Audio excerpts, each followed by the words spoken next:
इंदौर के कलेक्टर कार्यालय में मंगलवार को हुई जनसुनवाई में बड़ी संख्या में लोग अपनी शिकायत को लेकर पहुंचे। बारिश के रुक रुक कर होने के बावजूद इस बार जनसुनवाई में शिकायतकर्ताओं की भीड़ देखी गई।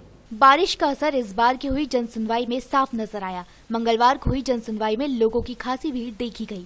इस बार की जनसुनवाई में कलेक्टर पी नरहरि मौजूद थे, जिन्होंने लोगों की समस्याओं को जाना। जनसुनवाई में इस बार भी जमीन पर कब्जे संबंधित मुद्दे छाए रहे। नवलखा क्षेत्र के रहवासी बड़ी संख्या में यहां पहुंचे और क्षेत्र में लगने वाली शराब दुकान को हटाने की मांग की।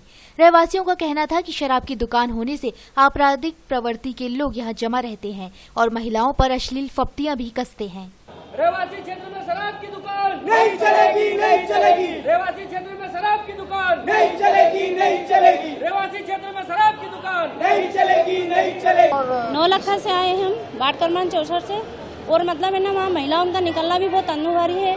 और मतलब हमेशा महिला निकलती है तो हर कोई शराबी लोग व्यक्ति वहाँ पे खड़े हो जाते हैं और हमेशा छेड़छाड़ करते हैं। यहाँ चाहे भली बच्चियाँ निकले चाहे महिला निकले, पर इतना उनका बदतमीजी है कि बता नहीं सकते। वहाँ के अवैध वाइन साहब के खिलाफ आए हैं, जो कि जबकि वहाँ का लाइसेंस नहीं है। साजन नगर से आवंटित है वो वाइन साहब, और नवलखा क्षेत्र में वो भौरका थाना क्षेत्र के अंतर्गत चल रही है। और पास में मंदिर है, गर्ल्स हॉस्टल है, बड़ी बड़ी मल्टियाँ हो गई है, पूरा रहवासी क्षेत्र हो चुका है वहाँ पर। और वहाँ पर आए दिन एक्सीडेंट, शराब पीने वाले जो मेन रोड पे ही वाहन खड़े कर देते हैं, दारू पी के गाली उपता करते हैं। वहाँ से महिलाओं और लड़कियों का निकलना बिल्कुल दुर्लभ हो चुका है वहाँ पर।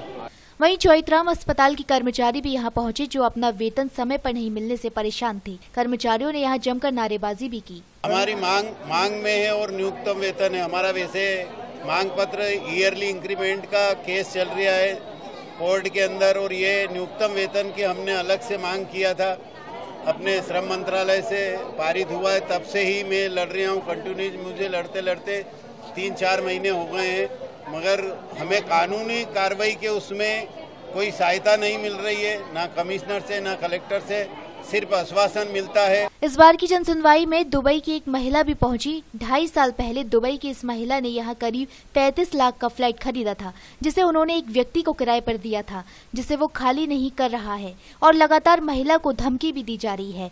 महिला ने आरोप लगाया कि पुलिस ने उसकी किसी भी तरह की मदद नहीं की।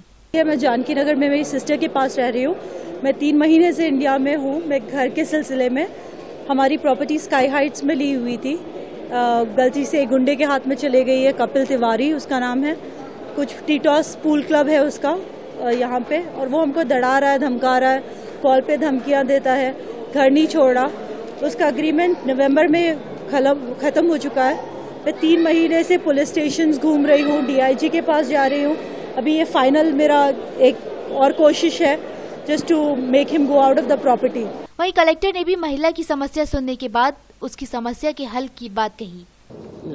ये जो महिलाएं हैं, उनका ये कहना है कि उनका एक फ्लैट है, वो लगभग 11 महीने पहले उन्होंने किराए पे किसी को दिया था। अब चूंकि वो वापस आ गए हैं, उनको पुनः उस फ्लैट वापस लेना है।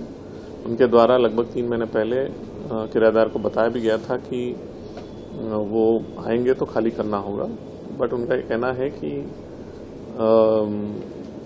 अभी वापस आने के बाद जब किराया खाली करने के लिए कहा गया था, इसके बावजूद उन्होंने खाली नहीं किया है और उल्टा धमकियां भी दे रहे हैं। तो इसके तारतम्य मेरे द्वारा हमारा रेंट कंट्रोलिंग अथॉरिटी जो शहर के लिए नियुक्त है, उनको इस प्रकरण को दिया गया है। और रेंट कंट्रोल अथॉरिटी के नियमों के प्रावधानों के अंतर्गत ये प्रकरण आता है, तो इसलिए उनके द्वारा इसमें समुचित निराकरण किया जाएगा। कलेक्टर पी नरहरि ने भी अन्य मुद्दों को जल्दी सुलझाने की बात कही, साथ ही कचरा अतिक्रमण और अन्य मुद्दों पर नगर निगम का साथ देने की बात कही है। Bureau report, D Live News।